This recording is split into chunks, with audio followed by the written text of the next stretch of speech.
31 Action. Welcome to pradiptatama.fm, podcastnya anak semasa yang Hits Abi. Let's talk with us.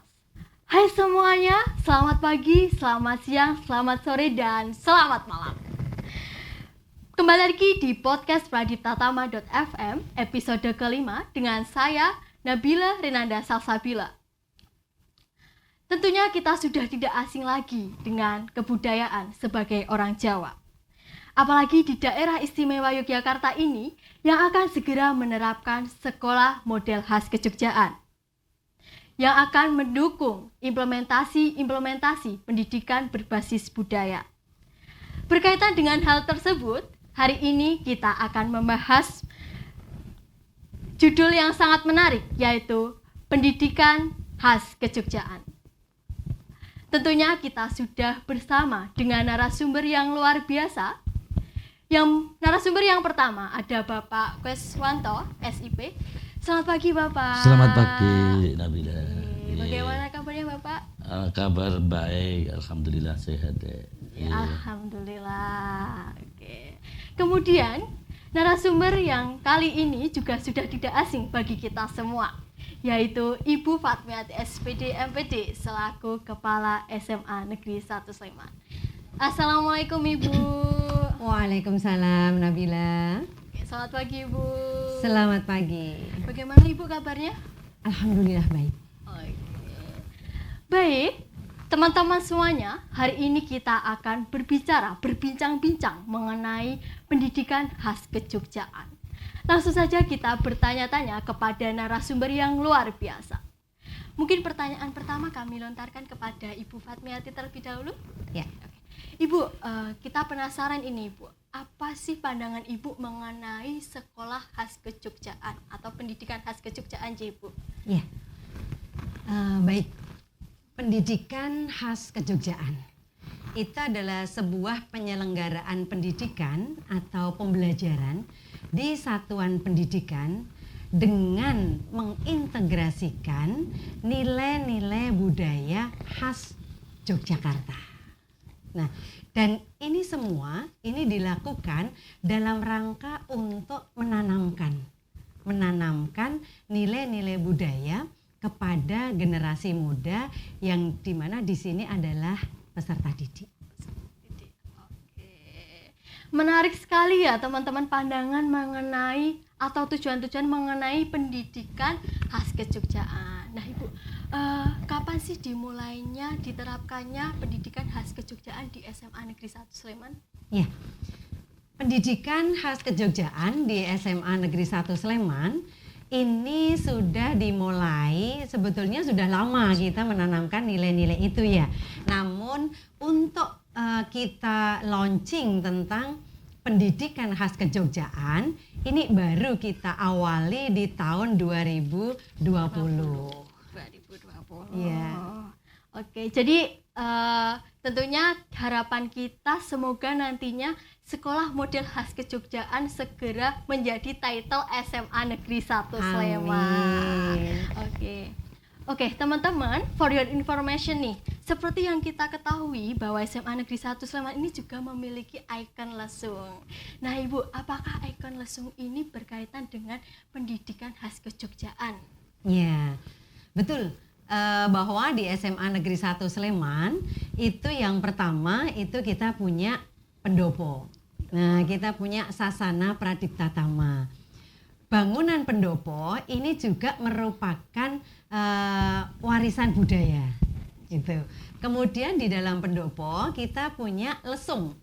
Nah, lesung itu merupakan ikonnya SMA Negeri 1 Sleman. Nah, berkaitan dengan budaya, bahwa budaya itu kan ada budaya berupa artefak, ada berupa nilai-nilai. Nah, lesung ini adalah warisan budaya yang berupa artefak. Nah, jadi bisa dilihat oleh anak-anak bahwa ada loh warisan budaya zaman nenek moyang kita dulu itu yang namanya lesung. Yang mungkin anak-anak muda sekarang sudah tidak mengenalnya lagi karena tidak memakai lesung itu ya. Oke, menarik sekali ya teman-teman. Ternyata budaya itu ada berbagai macam. Tentunya lesung itu termasuk artefak Iya. Oke. Kemudian kita penasaran nih pastinya mendengar suara dari Bapak Kueswanto. Oke Bapak, kita izin bertanya aja Bapak. Silahkan. Oke. Bapak sebagai wakil rakyat yang membidangi bidang kependidikan, betul nggih Bapak? Iya. Nggih. Hambatan apa yang dihadapi dalam mengimplementasikan program sekolah khas Kejogjaan? Ya, hambatannya banyak. Kalau menurut kami begini, dengan majunya teknologi saat ini berpengaruh besar terhadap anak-anak didik. Nah, ini mengembalikan kepada jati diri bahwa kita itu sebagai orang DIY, yang di situ DIY itu berpredikat kota pendidikan, kota budaya, dan kota pariwisata. Tapi kalau kita amati di luar, bahkan DIY ini kalah dengan DKI. Nah, ini masalah budaya. Budaya itu kan luas. Budaya sopan santun, budaya-budaya berlalu lintas, itu juga budaya. Nah, kalau kami amati saat ini budaya di DIY ini makin lama makin luntur. Saya setuju sekali bahwa pendidikan Kejogjakartaan, Bu. Iya. Iya. Ini saya setuju sekali karena akan menggugah kembali semangat generasi muda kita untuk kembali ke jati diri warga DIY. Nah, karena kami sering ke Jakarta, Dek Nabila ya. Kalau kami amati budaya berlalu lintas saja.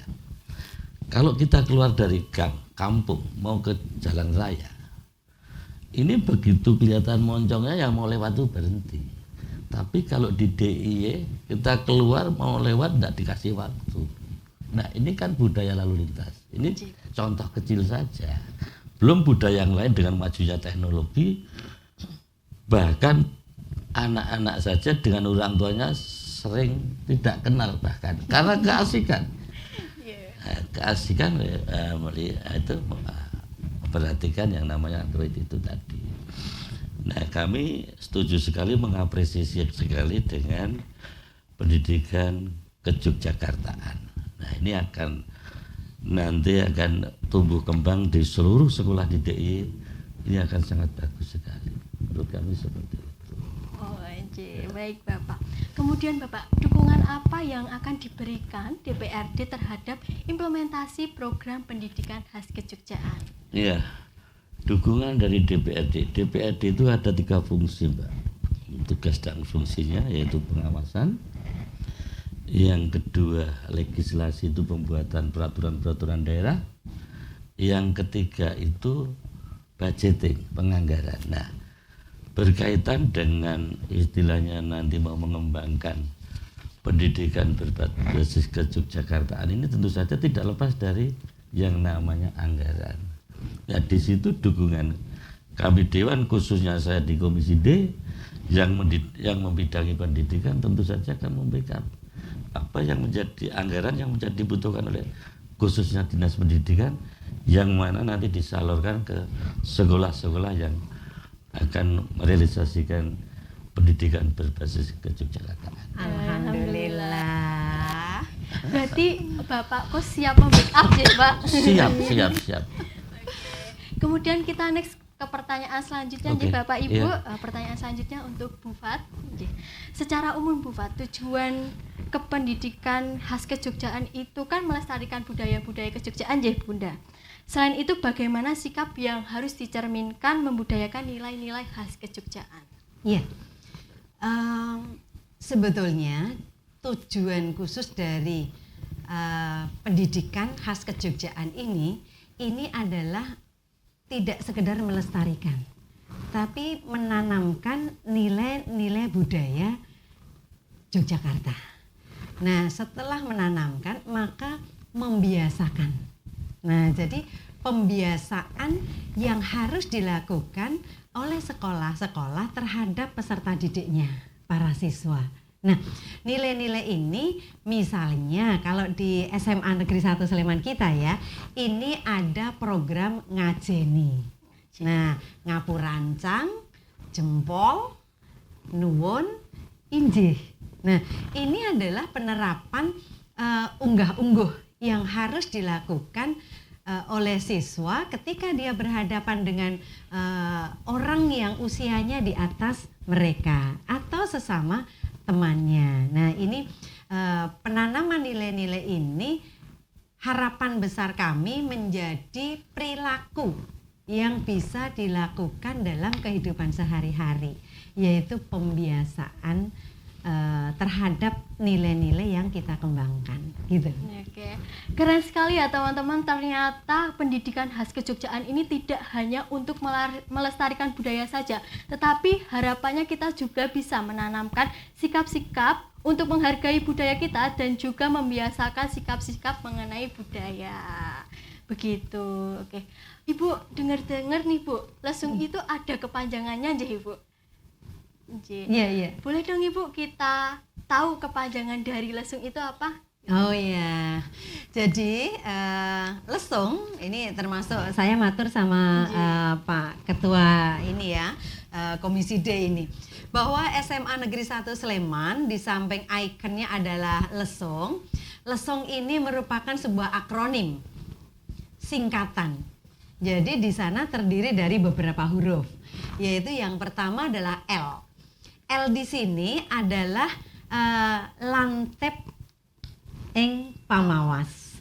Kemudian E ini adalah eleng lan waspodo.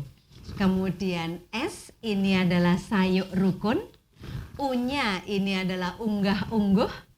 N-nya adalah nengenaken kautaman. G-nya adalah greget lan makarya.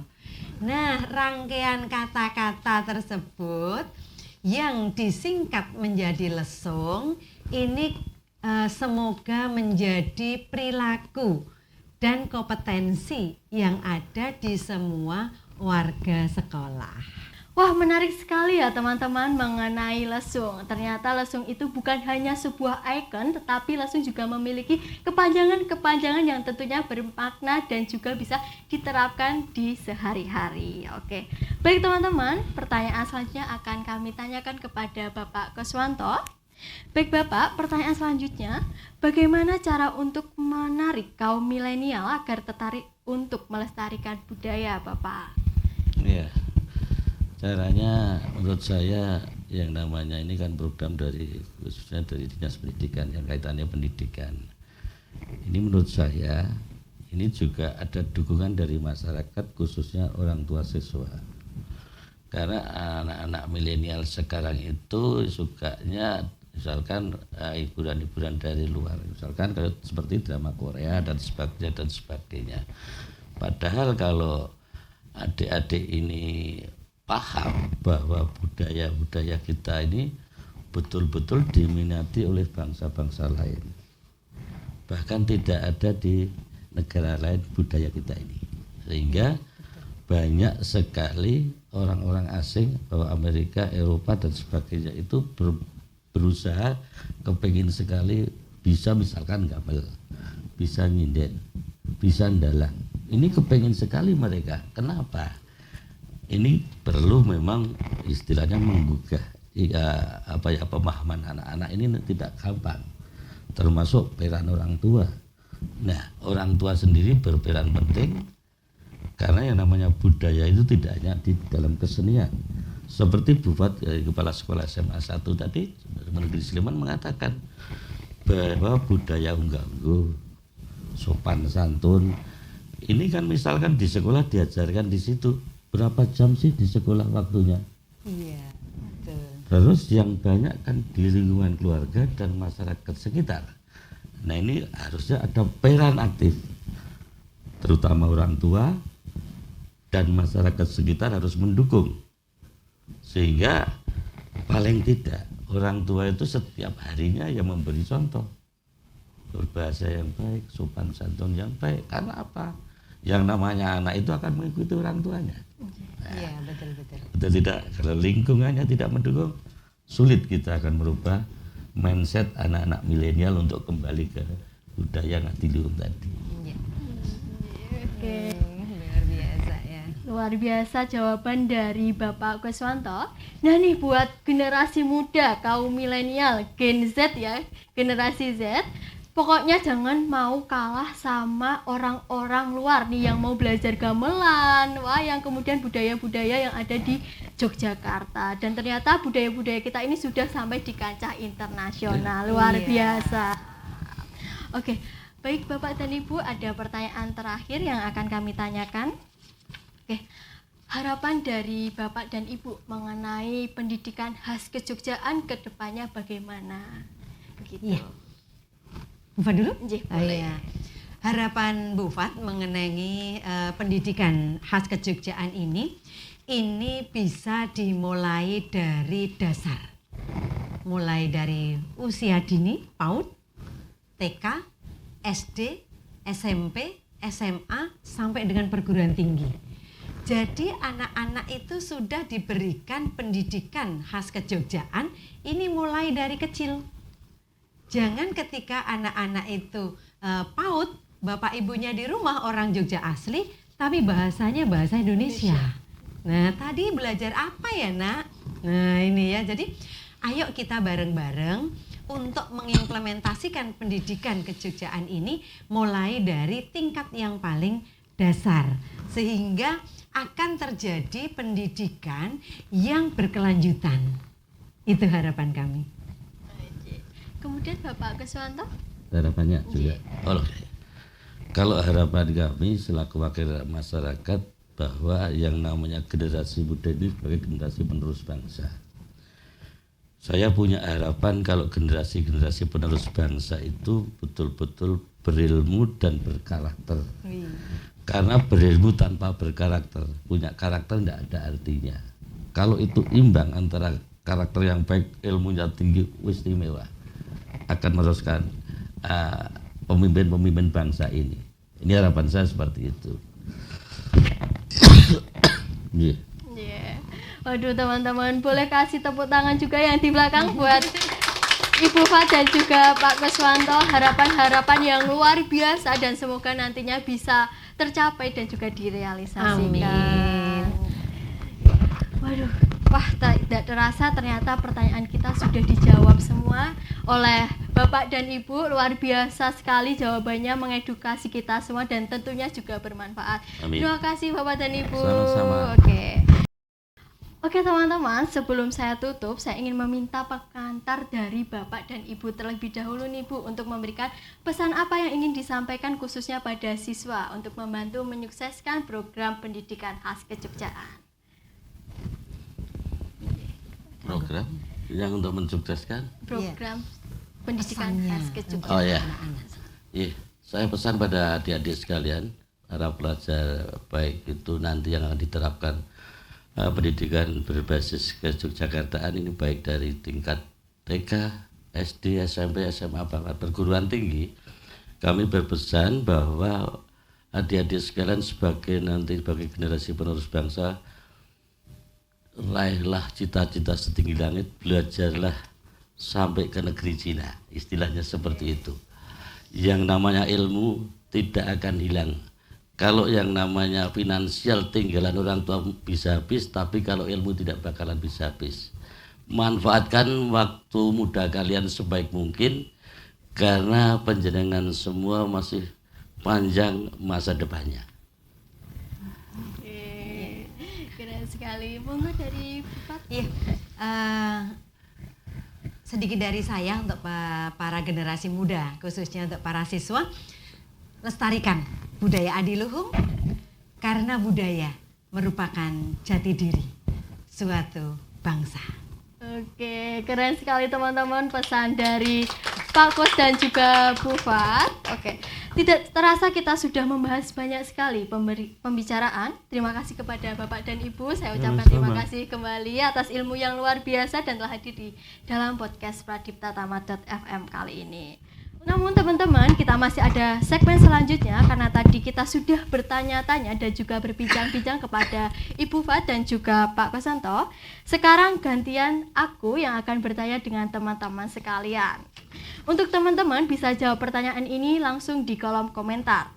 Pertanyaan pertama yaitu, apa arti dari lesung? Dan yang kedua adalah, bagaimana kita sebagai siswa untuk dapat mengimplementasikan pendidikan khas Kejogjaan. Begitu. Untuk teman-teman yang setia menonton podcast dari kami, jangan lupa like, comment, subscribe, dan juga jangan lupa mendengarkan di Spotify. Oke, saya dan juga Ibu dan Bapak pamit undur diri. Sampai bertemu di podcast pradiptatama.fm episode selanjutnya. Bye!